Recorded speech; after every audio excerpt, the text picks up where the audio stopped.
Eto na. Time check. 3:40 AM, ha?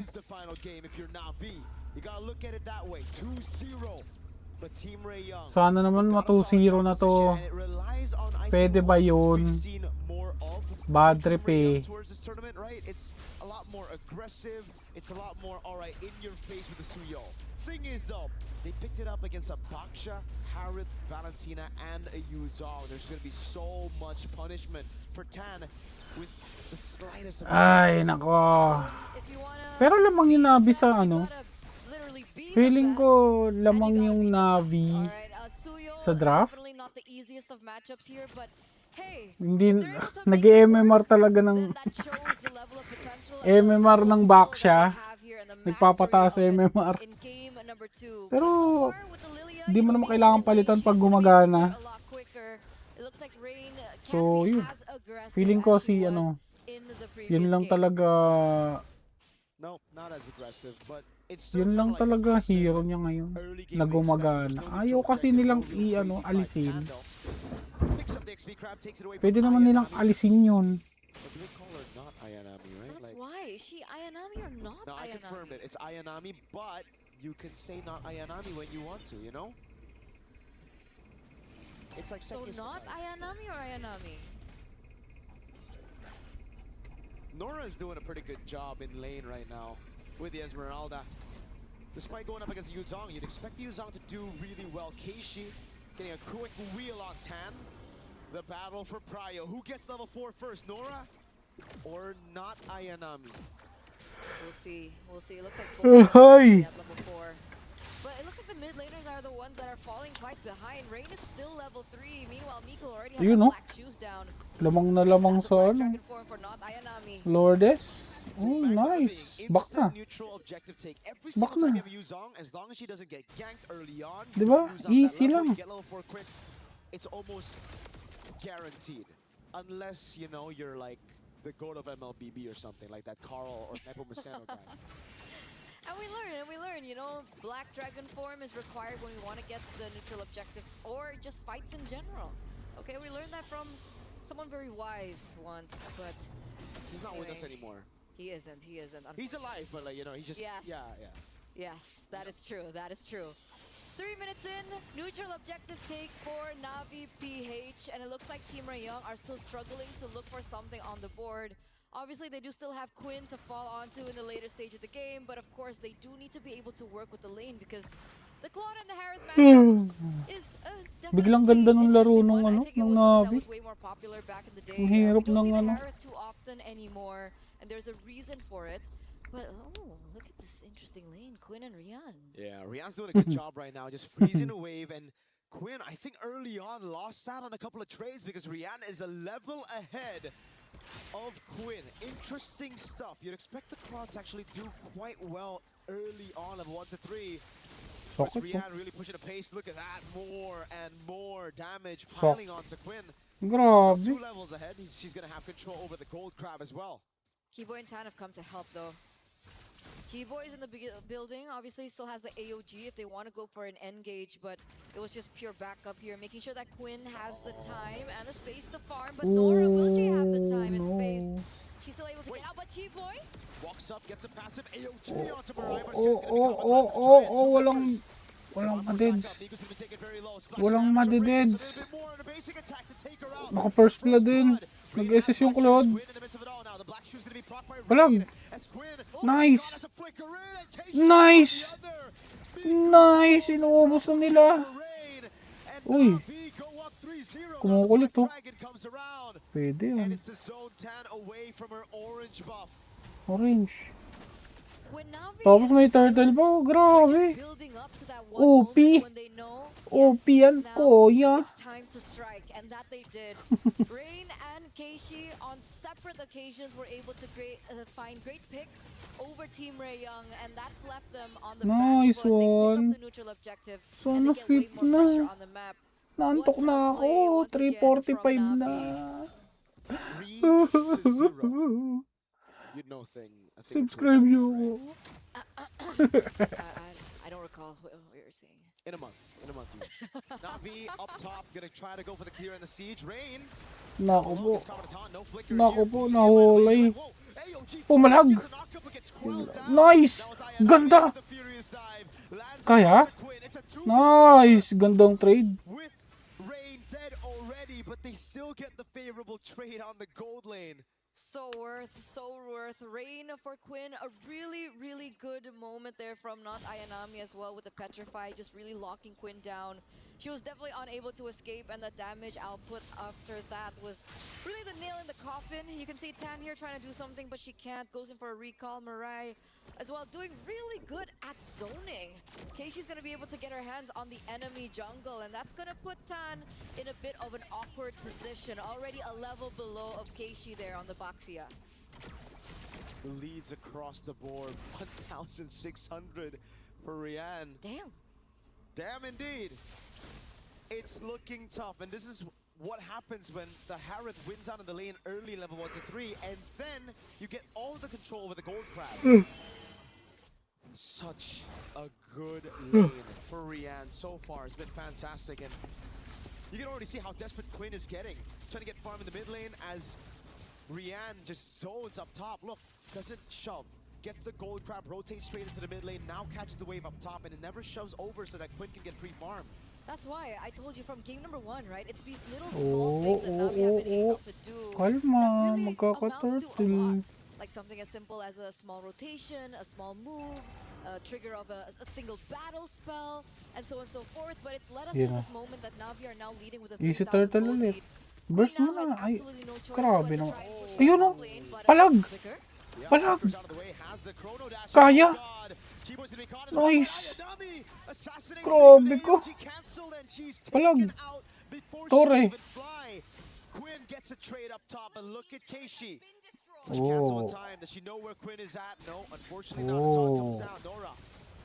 Okay. Lane, a terrify from Rain, and that'll be it. Another 2 men down there for Team Rayong. Grabe oh. Naku, nalusaw ka dyan. Oh my God. Nalusaw si ate mo, girl. Rain with a splash of Bak na. damage. Nice. Punches away. Now Keishi trying to go for the cut. Mirai zoning them. The taunt lands on Chiboy. 7-1. Nice. 5,000 Nice. gold lead Ooh. at 7 minutes with a Suyo down in levels. Ganda. 2 whole levels. It's Ganda. uncanny. It's uncanny the aggression and the dominance that we're seeing here from Navi PH. And I would say that they're coming into this match with a lot of weight on their shoulders, right? They were knocked out 2024 by Team Rayong, by Chiboy, as well as by Quinn. So definitely vengeance is on their plate right now. And man, they're cooking and they want dinner. You have to take a look at the run again to get to this point. Now, losing early on, then almost getting knocked out by Falcon Daisies, a game down in that best of 3. Coming back from that, turning things around, reverse sweeping Falcon Daisies, and then having to meet the team that literally threw them out of the tournament to make it here. And now, a 1-0 lead. Match point, 7-1. These ladies know how it's been while being behind. And they're so close. And they're so close. They're so close. To coming back, making it to top 4, guaranteeing that spot, and maybe, just maybe, reclaiming that 2024 glory. That's been the whole story for them right now, and it's looking really good for them Burst? so far. Nakita nila yung nasa Now top? rotating back onto the Kaya na Lord. i-burst Nora yan? is in the vicinity, and it does look like Tan is near as well, but with her so far behind, Keishi's level 12, Tan level 11. There's no way for a contest. This is a free Lord over to Navi PH. And it's still the same clean macro from now. Ayan na. Patapos na to, please. Matapos na, my God. Mag-aalas 4 na ng umaga. Pag di ka pa nag-subscribe, ewan ko na lang talaga. All the Lord fights in game 1 and then transitioning into this game, not letting that match point get into their heads. They're playing it even cleaner than that game 1 endgame. Especially when they get the tools to do so, right? Rihanna on the Harrod. Sakit nung hari. Hero like this, very aggressive. Nag-SS pa. Could be, could be. Grabe, sa sobrang galing mo, nag-SS ka nang wala lang dahilan. Could be up as well. Mid lane's gonna go down for sure. Chiboy's the only one sent there. The rest of the team knows it's better to just play in the back. But the thing is, for Team Ray Young, Nice. they don't have a Hanabi to clear Push. these waves out. It's not as good as a Hanabi. Yes, you have a Lilia. Yes, they have the Holy Shields. But Navi also in this game have a better way to siege with the Black Dragon form zoning everybody away. Despite them not having the siege potential per se, right? They have Nako, Tina, but ginagawa niyo Ryan dyan. is walking in very deep actually. And she's receiving a Kunat, ton ah. of damage, but look at Rian go in. There we go. That's a Tore lang. Tore lang. Focus sa Tore. They'll be able to get the base Ganda. in the far lane again. And they instantly disengage. Ganda. Classic Navi. Ganun lang ulit. Katulad lang ng ginagawa nila kanina. Just like game number one. Just like game number one. They're gonna toy with the minds of Team Ray Young here. With an 8,000 gold advantage. Wala nang comeback yan. I'm wondering what the items for Quinn Baka are. makambak Has pa she yan. reached her powers 8K by being na close ano. to it? Uy! Turns out she's not, but wait a second. Uy, ang sakit! Ito yun lang nag-AOG. Walang damage. Palag, palag! Back na konti. Naku po, ang lalim mo. Lalim. Pero okay lang, okay lang. Pwede naman. To a little bit of what we saw in game one. Okay, a step in the right direction there for Tan, picking up the Sky Piercer. So the stacks are there, and if she's able to get more onto it, that just might be the way for them to turn things around. Keishi, though, will be able to get the orange buff away from Team Young, so that is another resource that they have eliminated away. And it would be nice to take a look at the items once again. We see that Rian already has the Divine Glaive alongside the Holy Crystal, so we can definitely say that the damage is there, alongside, of course, the two integral other items coming in from the Harith. But Quinn is still one item away. She should be able to get it really, really soon, but will she be able to get in time before the Lord spawns in under 10 seconds is the case and the problem. If you look at the equipment, man, that's a big Harith. Divine Glaive at 12 minutes. Yes, it's with the Bargain Hunter, but look, Quinn has only now finished the Swift Trinity. That's almost a 3,000 gold lead, 2,800 between the gold laners. Rian can start popping these players. She has purple buff too. Oh god, wave down below is great. Team Ray Young, they have to go for the gamble. That's the only way. They have a Soul Sever, they have a Retribution. But Navi's got a Black Dragon flying across. No way for Tan to look for the opening. Another free objective to Navi. Yeah, they don't want to gamble. Disiplina. Try to go for scout, Ganda. maybe look for a precise moment. Inuunti-unti lang nila ulit katulad nung kanina. To maybe take one member down from Parang Navi, but replay they don't lang. find it. Considering that Tan is a level below. Parang hindi worth it to ah. Going for the 50-50 might have been. Ay, nako. Again, the invades from Tok. Navi. They're taking everything away from Team Ray Young.